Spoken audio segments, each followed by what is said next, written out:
Mga kaibigan, so I'm so happy to be back doing a vlog. Medyo nagpahinga po ako ng mahigit isang araw dahil napagod po ako at medyo masama ang pakiramdam ko kahapon tsaka gabi. Pero right now I'm back, and have you heard the latest about 6G technology? 6G, the end times and the Antichrist. Yan po ang topic natin ngayon.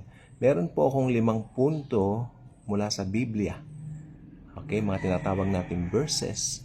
Points at the same time with verses.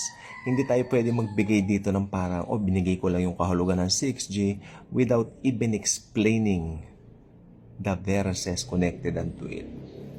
Isa na po tayo. A global system of control is being built. 6G will connect every person on earth, everywhere, all the time. Alam niyo po ba yun? Wala nang buffering yan.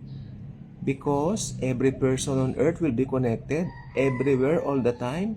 Ito pa, many Christians see this, including me. Many Christians see this as the groundwork for the Antichrist one world system. Sinabi ko na po sa inyo rito kung dadalawin niyo yung mga lumang vlogs natin. May sinabi ako na meron na pong hinahandang sistema para sa Antikristo. The only thing na gagawin ni Antichrist is lumabas na lang po siya. Ito po pala yon para sa kanyang one world system. 6G. Remember, it's 6. 6. Exactly as prophesied, a network that can monitor and control all people.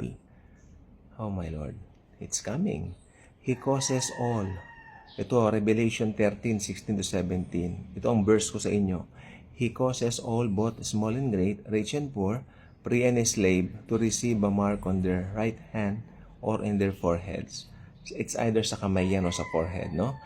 Sa noo. And that no one may buy or sell except one who has the mark. This is it. And alam niyo po ba itong 6G? Maski doon sa mga pinaka-remote na area, pwede kang ma-detect. Pinag-aralan ko to kahapon. Doon sa halimbawa, sabihin mo, ay baryotic, baryong-baryo yan eh. Napakalayo sa kabihasnan yan eh. Madi-detect ka dyan using 6G. Kaya nga po, pagdating ng panahon na yun, wala akong kawala. And no one may buy or sell except the one who has the mark. Revelation 13:16-17. Susunod. People are being conditioned to accept technology inside their bodies. This will be it, my friends. Alam niyo, iba yung nagbabasa ka ng Bible kasi pag may pinakita sila sa, halimbawa sa social media, about 6G, binasa mo, teka lang. Alam ko to di ba? Ano yung una natin? Unang point, a global system of control is being built. Point number 2, people are being conditioned to accept technology inside their bodies. Pakinggan niyo to. 6G is designed to connect directly to devices or on inside the human body. Di ba kayo nangingilabot? People are slowly getting used to having technology attached to them. A habit that could prepare the world to accept the mark of the beast without resistance. Sino natutulog dito nakatabi yung telepono? Ako po yun. Dati. No? Pero nalaman ko, hindi pala maganda sa health. Do not conform to the pattern of this world, but be transformed by the renewing of your mind. Romans 12:2. Okay, dati ang hobby natin, paggising natin, mag-pray, kunin ang Bible. Ngayon, cellphone mo lang hawak natin. Aminin na po natin yan. Huwag tayong ang tawag doon, hipokrito. Okay, number 3, total surveillance. Ito, nangingilabot ako dito sa point na ito. Nangingilabot ako rito. Total surveillance, nowhere to hide. Yung sabi ko po sa inyo kanina, kaliit-liitang place.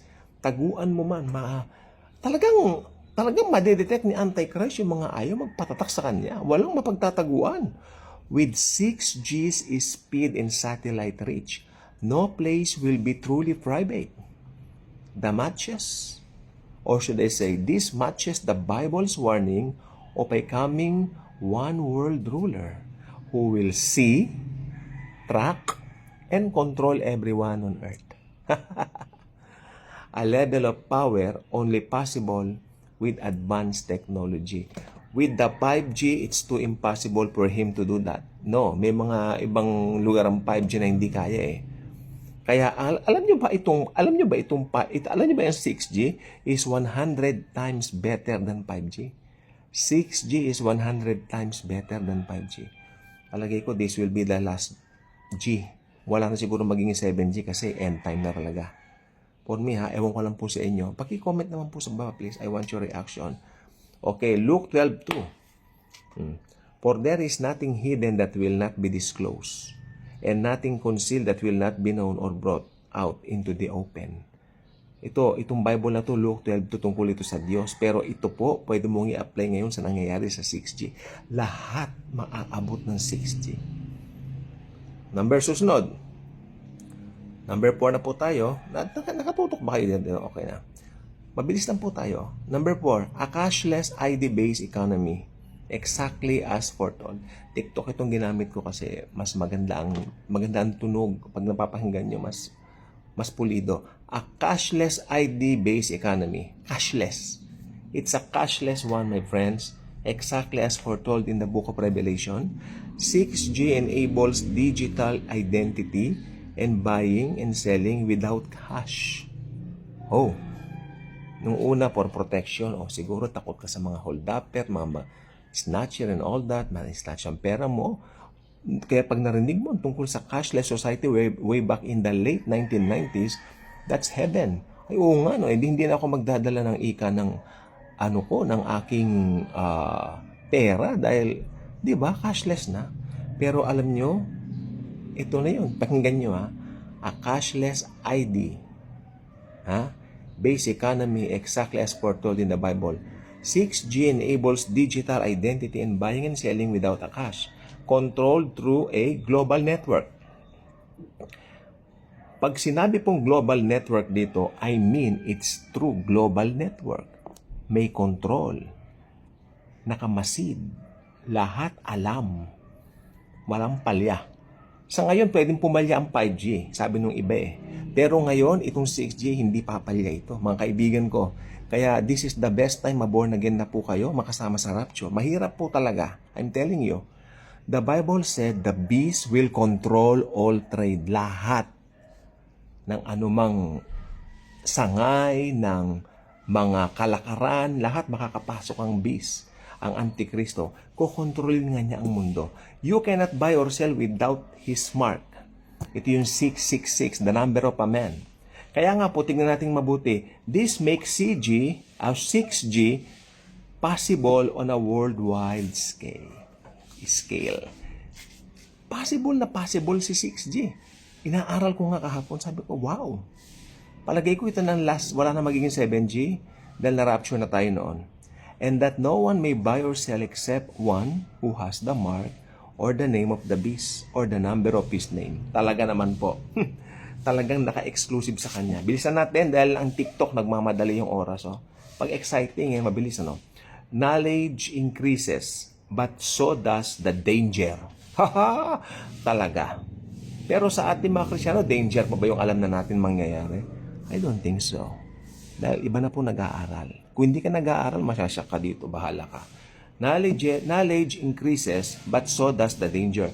The prophet Daniel was told in the end times, knowledge would increase. Di ba? Si Daniel, dati ang pangangaral namin dito, pagka sineshare namin to dati, ay magkakaroon ng mga aeroplano, ng mga kotse, mga ganyan. Pero nung dumalim ako sa eschatology, this is it. Ito yun. The prophet Daniel was told that in the end times, knowledge would increase. We are seeing that right now, my friends. Hindi ako nagbibiro. Technology is a gift from the Lord. But when used to replace the Lord's control over people, that's bad. Dahil hindi na si Lord na nagko-control sa'yo. Okay? At na nagko-control na tao, hindi na po maganda yun. Yun na po yung control ng Antikristo. It becomes the very tool the Antichrist will use. O panghuling verse, but you, Daniel, shut up the words and seal the book until the time of the end. Many shall run and grow and knowledge shall increase. Maliwanag po mga kaibigan, hindi masama ang technology. Sumasama lang kung paano natin ito gamitin. At alam natin, gagamitin ito ng Antikristo sa huling panahon. God bless. Thank you.